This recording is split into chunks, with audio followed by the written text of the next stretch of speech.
Hi, I'm Steve LaFrance, and here's our market update. April was one of the strongest months we've seen in years. After a choppy March, the S&P came roaring back, gaining 10.4% during the month and 13.6% from its low. Its best month since late 2020. What stood out wasn't just the size of the move, but the consistency. Out of 21 trading days, the market finished higher on 15 of them, and at no point did it fall more than 0.5% in a single day. That is a sign of steady buying and improving sentiment. A big part of the rebound came from a sense of geopolitical relief. 2 ceasefires helped remove the immediate worst-case scenarios that had been weighing on the markets.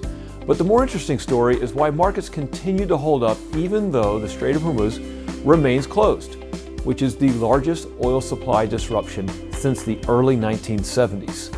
The answer is that the US and other advanced economies are simply less sensitive to oil shocks than they used to be. Since 2006 and 07, US nominal income has doubled, while oil prices have moved within a same broad range. Real GDP is about 50% higher, yet we consume roughly the same amount of oil. And households spend a smaller share of their disposable income on energy than in past decades. Those structural changes help explain why the economic impact has been more muted than history might suggest. Now, gas prices did move higher.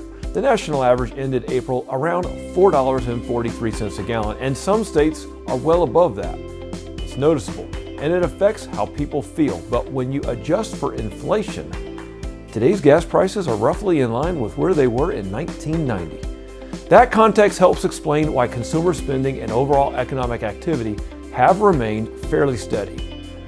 The real engine behind April's market strength, though, was AI-related investment. The so-called Mag 7 had a strong recovery, and semiconductors had a huge month as companies continued to increase their technology and AI budgets.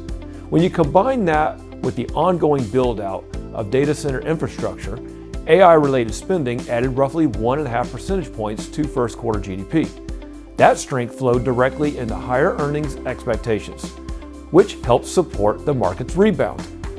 Now, stepping back, the broader economic picture remains solid. GDP is tracking near 2.7%, wages growing around 4%, and unemployment is just above 4%. Business investment, especially in technology, continues to be a bright spot.